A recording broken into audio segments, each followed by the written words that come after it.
For decades, the U.S. Navy has ruled the oceans, carriers that project power across continents, submarines that disappear beneath waves, and destroyers armed with enough firepower to change the course of battle. But supremacy has a cost. Each new ship takes years to build and billions to maintain. Crewing them stretches manpower to the limit. Every sailor aboard is a life exposed to risk, every deployment, a gamble against time and tide. Meanwhile, across the Pacific, another superpower has been rising. China's shipyards now produce warships faster than any navy on Earth. Sleek destroyers, missile frigates, and amphibious vessels pouring out in numbers not seen since World War II.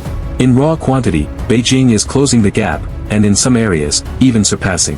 For Washington, the math no longer works. To match China's ship for ship would take decades and budgets the US cannot sustain. So, the Navy began asking a radical question: what if the future fleet doesn't need people aboard at all? But what if I told you, the US Navy might have just found a way to change that forever?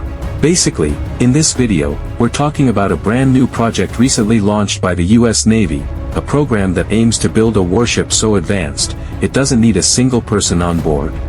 Yes, you heard that right, a fully autonomous vessel, capable of navigating, detecting threats, and even fighting, all on its own.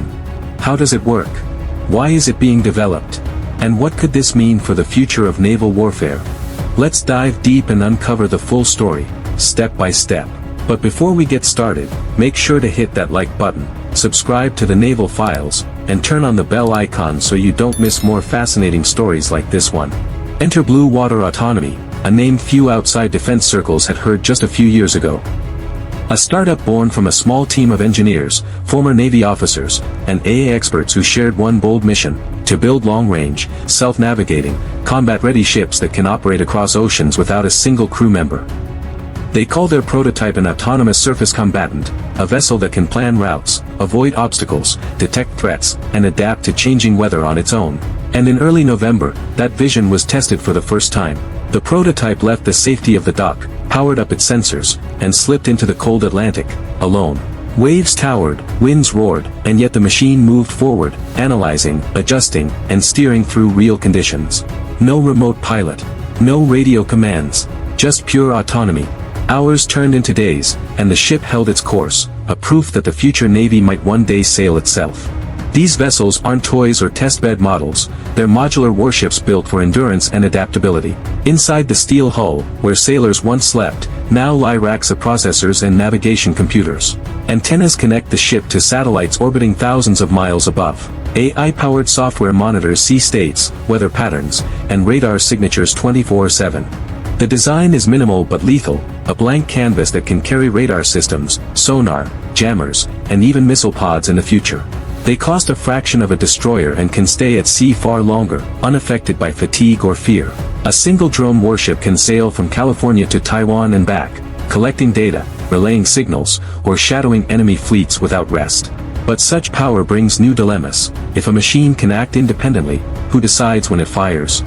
Can lines of code make life and death calls on the high seas? And how do you merge robotic vessels into a navy still built around human command? These aren't just engineering questions, they're questions of trust.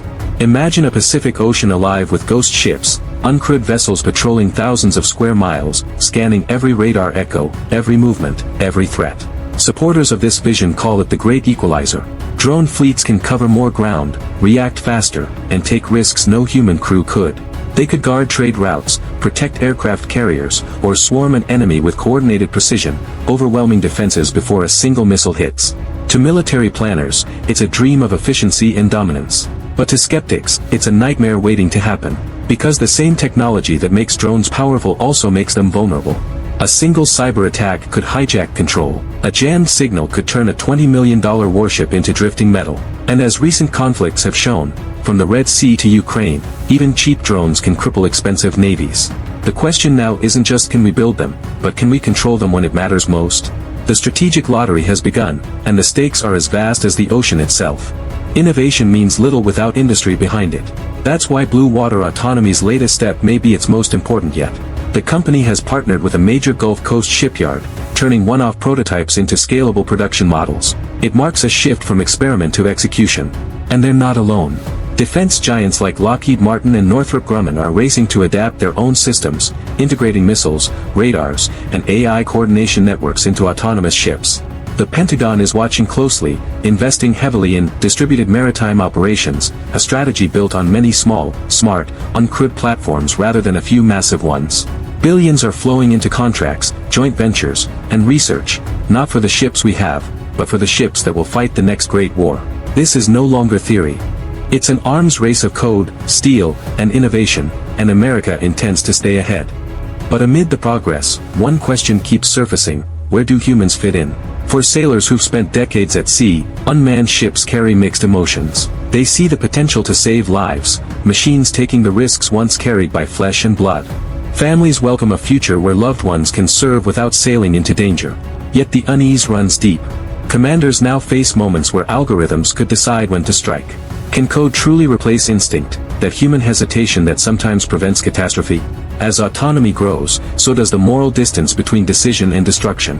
When no one is aboard, who bears responsibility for what happens? The ocean may test machines, but this technology will test our values.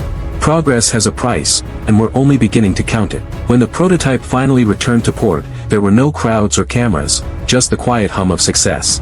What it brought back wasn't fanfare, but evidence. Evidence that long-range autonomy can survive real seas. Evidence that the age of crewless warships is no longer a dream, but a choice. Now comes the decision: how fast, how far, and how deep to pursue this future. It's a question not just for admirals, but for the nation itself. Because this isn't merely about ships, it's about the soul of naval power. Will the next fleet be built by hands, or by algorithms? From sails to steam, from men to machines, the ocean has always forced humanity to evolve. The test off the Atlantic coast was small, but its implications are enormous.